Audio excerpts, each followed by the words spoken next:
வணக்கம். திறன செய்திகள். முதலில் தலைப்புச் செய்திகள். 72 வருடங்களின் பின்னர் இலங்கைக்கு தங்கப்பதக்கம்.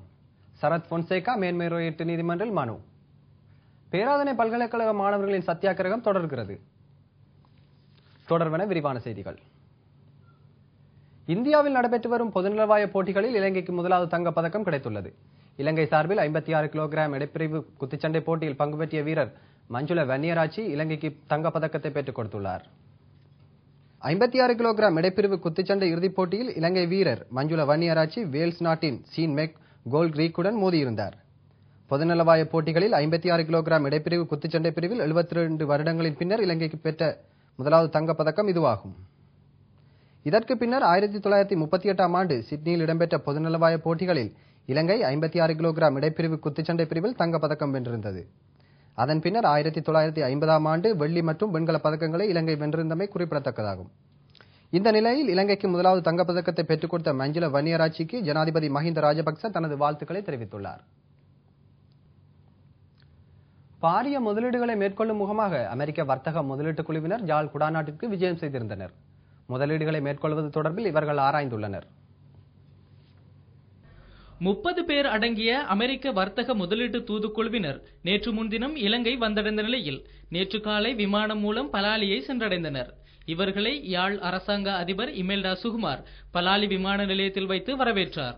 யாழ் பொது நூல் நிலையத்திற்கு அழைத்துச் செல்லப்பட்ட அமெரிக்க வர்த்தக குழுவினர் அங்கு அமைச்சர் டக்ளஸ் தேவானந்தா மற்றும் வடமாகாண ஆளுநர் உள்ளிட்டோரை சந்தித்து கலந்துரையாடினர். இதனைத் தொடர்ந்து வடமாகாணத்தில் உள்ள முதலீட்டு வாய்ப்புகள் குறித்தும் வடபகுதியில் முதலீடு செய்வது குறித்தும் ஆராயும் மாநாடு ஆரம்பமாகியது.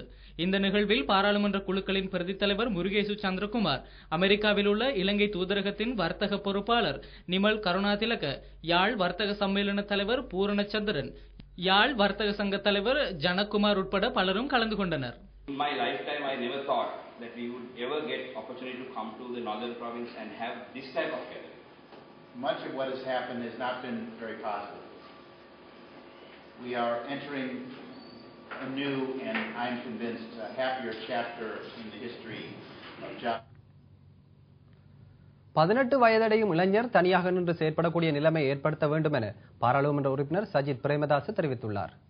பெலியத்த வலவேல பகுதியில் சிறுவர்களுக்கு நிதியுதவி வழங்கும் வைபவத்தில் கலந்து கொண்டு உரையாற்றும் போதே அவர் இவ்வாறு தெரிவித்தார்.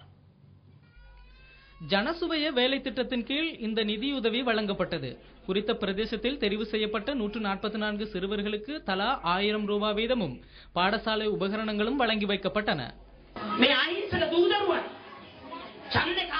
எங்கள் இளைய சமுதாயத்தினர் தேர்தல் காலங்களில் போது கைபொம்மைகளாக மாற்றப்படுகின்றனர். அரசியல்வாதிகளின் பொய் பிரசாரங்களுக்கு கவர்ந்திழுக்கப்படுகின்றனர். பிள்ளைகள் மீது அக்கறை கொண்டது போல் அரசியல் பயணம் செல்லும் அரசியல் குழு தன்னை உலகுக்கு எடுத்துக் காட்டுகின்றது. உண்மையாக எங்கள் நாட்டில் உள்ள இளம் தலைமுறையினர் வாழ்க்கை கேள்விக்குறியாக மாறி வருகிறது. இந்த செயற்திட்டத்தின் முக்கியத்துவம் என்னவென்றால் வங்கி கணக்குகளில் பணத்தை வைப்பிலிடுவதல்ல. எமது பிள்ளைகள் 18 வயதை பூர்த்தி செய்யும் போது பெற்றோர்களுக்கு சுமையாக இருக்காது, தாங்கள் வாழ்க்கையை தாங்களே முன்னெடுக்கக்கூடியதாக இருக்க வேண்டும். உயர்கல்வி அமைச்சர் SP திசாநாயக்கவிற்கு எதிராக ஆரம்பிக்கப்பட்டுள்ள சத்தியாகிரக போராட்டத்தை கொழும்பு கண்டி பிரதான வீதியின் கலகா சந்திக்கு மாற்ற பேராதனை பல்கலைக்கழக மாணவர்கள் தீர்மானித்துள்ளனர்.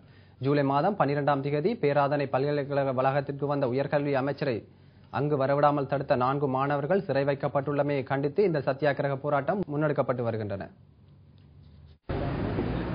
கடந்த 4ஆம் தேதி முதல் பேராதனை பல்கலைக்கழக மாணவர்கள் இந்த சத்தியாகிரகத்தை மேற்கொண்டு வருகின்றனர். இந்த சத்தியாகிரகம் குறித்து அதிகாரிகள் கவனம் செலுத்தாதன் காரணமாக கொழும்பு கண்டி வீதியின் கலகா சந்திக்கு சத்தியாகிரகத்தை மாற்ற பேராதனை பல்கலைக்கழக மாணவர் சங்கம் தீர்மானித்தது. தங்களுடைய கோரிக்கைகள் நிறைவேற்றப்படும் வரை சத்தியாகிரக போராட்டத்தை கைவிடப் போவதில்லை என அந்த சங்கத்தின் தலைவர் பினும் செனவிரத்ன தெரிவிக்கின்றார். சிறை வைக்கப்பட்டுள்ள பேராதனை பல்கலைக்கழக மாணவர்களுக்கு பிணை வழங்க கோரி நேற்று கண்டி நீதவான் நீதிமன்றில் தாக்கல் செய்யப்பட்ட மனு எதிர்வரும் 27ஆம் தேதி பரிசீலனைக்கு எடுத்துக் கொள்ளப்பட உள்ளமை குறிப்பிடத்தக்கது. புத்தளம் மதுரங்குழி பகுதியில் உள்ள தொழிற்சாலை ஒன்றில் காணப்பட்ட தூசுகள் விஷமானதை அடுத்து தொழிற்சாலையின் 30க்கும் மேற்பட்ட ஊழியர்கள் வைத்தியசாலையில் அனுமதிக்கப்பட்டுள்ளனர். புத்தளம், முந்தல், சிலாபம் ஆகிய பகுதிகளைச் சேர்ந்தவர்களே இவ்வாறு வைத்தியசாலையில் அனுமதிக்கப்பட்டுள்ளனர். தொழிற்சாலையில் காணப்பட்ட துணி பொதி ஒன்றை விரித்த போது அதிலிருந்து தூசு பரவியுள்ளது. இதனை சுவாசித்த ஊழியர்கள் நோய் தெரிவிக்கப்படுகிறது. இதில் பாதிக்கப்பட்ட 18 ஊழியர்கள் நேற்று வரை சிலாபம் வைத்தியசாலையின் 5ஆம் வார்டில் சிகிச்சை பெற்று வந்தனர். இந்த சம்பவத்தை நாட்டிற்கு வெளிப்படுத்தாமல் இருக்க தொழிற்சாலையின் நிர்வாகிகள் சிலாபம் வைத்தியசாலையின் 5ஆம் வார்டு பகுதியை சுற்றி தமது சேவையாளர்களை பாதுகாப்பில் ஈடுபடுத்தியிருந்ததாக எமது செய்தியாளர் தெரிவிக்கின்றார். டெங்கு ஒழிப்பு வாரத்தை முன்னிட்டு புத்தளம் ஹெக்ராவை பகுதியில் டெங்கு ஒழிப்பு வேலை திட்டம் முன்னெடுக்கப்பட்டுள்ளது. ஹெக்ராவை KTG இஸ்லாமிய சமூக சேவை பொது அமைப்பின் இதனை ஏற்பாடு செய்திருந்தன. அரசாங்கம் நாடு முழுவதும் தொடர்ச்சியாக முன்னெடுத்து செல்லும் டெங்கு ஒழிப்பு திட்டத்திற்கு ஒத்துழைப்பு வழங்கும் முகமாக கெக்கிராவை மாவட்ட வைத்தியசாலையில் பொது சிரமதானம் இடம்பெற்றது. KTG இஸ்லாமிய சமூக சேவை பொது அமைப்பின் தலைவர் MM நவாஸ் ஹாஜியார் தலைமையில் இந்த சிரமதானம் நடைபெற்றது. இந்நிகழ்வில் கெக்கிராவை மாவட்ட வைத்தியசாலையின் வைத்திய அதிகாரி கமல் தர்மவன்ச, அமைப்பின் செயலாளர் அசைக் எஸ் ரஃபீக், அனுராதபுரம் மாவட்ட ஜமியத்துல் உலமா சபையின் உபதலைவர் அசைக் அப்துல் சமத் உட்பட பலர் கலந்து கொண்டனர். வடமாகாண மண்ணாராய்ச்சி அபிவிருத்தி தொடர்பான உயர்மட்ட மாநாடு அண்மையில் யாழ் செயலகத்தில் இடம்பெற்றது. அமைச்சர் டக்ளஸ் தேவானந்தா மற்றும் வடமாகாண ஆளுநர் மேஜர் ஜெனரல் சந்திரசிறி ஆகியோரது தலைமையில் இந்த மாநாடு இடம்பெற்றது. யாழ் செயலகத்தில் அரசாங்க அதிபர் பணிமனையில் இடம்பெற்ற இந்த மாநாட்டில் பாராளுமன்ற குழுக்களின் பிரதித் தலைவர் முருகேசு சந்திரகுமார், வடமாகாண பிரதம செயலாளர் யாழ், கிளிநொச்சி, வவுனியா, முல்லைத்தீவு மற்றும் மன்னார் அரசாங்க அதிபர் உள்ளிட்ட பலர் கலந்து கொண்டனர். இந்நிகழ்வில் வடமாகாண மண்வளம் தொடர்பாக ஆராய்ச்சிகளை மேற்கொண்டு அறிக்கை சமர்ப்பித்த கலாநிதி வேதவியாசர், இதன் மூலம் இடத்திற்கிடம் வேறுபட்டு காணப்படும் பல்வேறு மண் வகைகளை உரிய முறையில் பயன்படுத்துவதன் ஊடாக கிடைக்கும் பயன்களை விளக்கியுள்ளார். மேலும் பழமரங்கள் உட்பட்ட உரிய பயன் தரும் மரங்கள் நடக்கூடிய மண் வகைகள் ஆராய்ச்சி மூலம் கண்டறியப்பட்டு உச்ச பலனை பெற்றுக்கொள்ள முடியும் எனவும் அவர் தெரிவித்துள்ளார். மண் ஆராய்ச்சி அபிவிருத்தி தொடர்பாக விஞ்ஞானிகள் மற்றும் ஆராய்ச்சியாளர்கள் கொழும்பிலிருந்து வரவழைக்கப்பட்டு திருநெல்வேலி விவசாய ஆராய்ச்சி நிலையத்தில் முக்கிய ஆய்வுகள் மேற்கொள்ள நடவடிக்கை எடுப்பதாக வடமாகாண ஆளுநர் இதன்போது உறுதியளித்துள்ளார்.